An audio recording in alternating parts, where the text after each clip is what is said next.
Listening test. Lesson. Birbal hits back. Akbar was a great Mughal emperor. He was the son of Humayun. He was barely 13 when he became the emperor.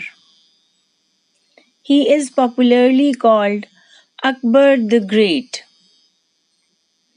There were 9 jewels or wise men, Navratans, in Akbar's court.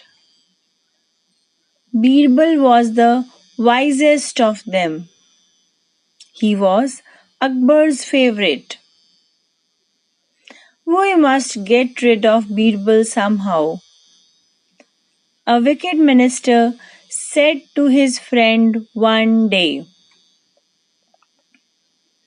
"He always comes in our way.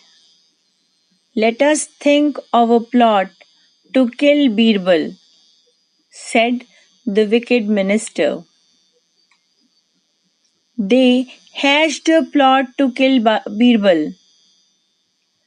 They went to the royal barber and said, "If you want to become rich, we have a plan.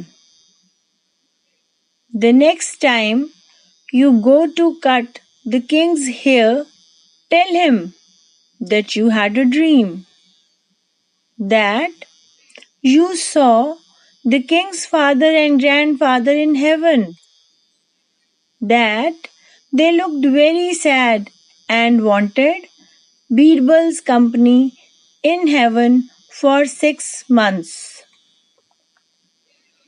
This is the end of the audio.